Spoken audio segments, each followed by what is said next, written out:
E quanta gente ci sta? Buonasera a tutti, bentornati a Liberamente, variazioni e scorribande qui su Radio Libertà.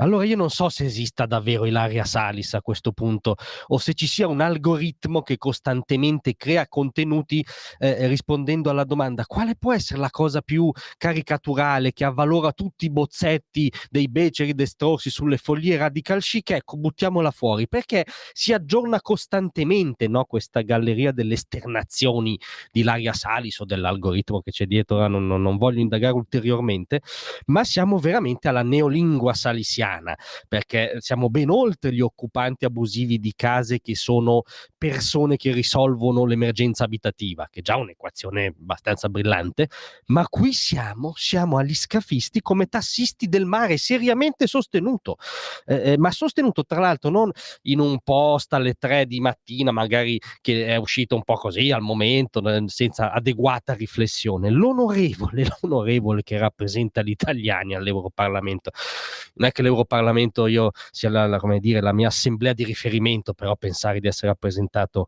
da costei è dura, ma comunque intervenendo ha fatto questa distinzione che lei ha trovato molto pregnante tra i trafficanti. Il trafficante è chi costringe le persone con la forza, l'inganno o la minaccia, le riduce in schiavitù, le sfrutta e le sequestra. Questo è il trafficante.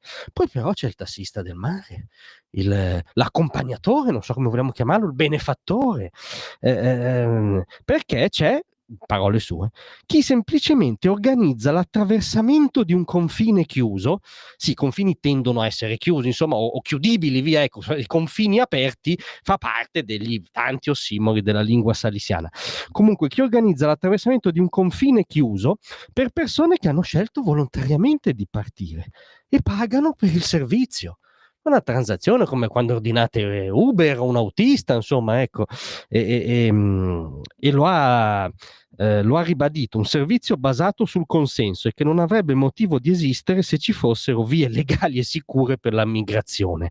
Ci sono, è la migrazione controllata e legale, se invece l'onorevole vorrebbe, come dire, lo sdoganamento che basta attraversare il Mediterraneo per essere regolari, beh, è un'altra situazione, insomma, il collasso della civiltà sostanzialmente. E ribadisce, molti contrabbandieri offrono semplicemente un servizio, ha proprio quest'idea del servizio, a chi ha deciso di fuggire da guerre, persecuzioni o disastri climatici, perché c'è sempre anche la migrazione climatica, ricordiamolo. Ora non riesco a interagire troppo con la neolingua salisiana, però è evidente che questa distinzione tra il trafficante e il passoro, lei come dice, lei li definisce smuggler. Questo non significa che tutti gli smuggler, scritto smuggler, siano brave persone. Questa distinzione è lievemente farlocca. L'onorevole sta parlando di un fenomeno drammatico della contemporaneità, che è il traffico di esseri umani che si fuggono in condizioni disperate in una situazione di immigrazione incontrollata, e questi criminali speculano su questa disperazione. Non esiste il servizio, non c'è Uber in Libia, non ce la faccio, non so, aggiungete voi quello che volete. Quello che so è che ogni volta Ilaria Salis riesce ad andare oltre quello che penso, e già non è che ne ho questa idea idilliaca, insomma, ecco. Grazie a tutti, a domattina.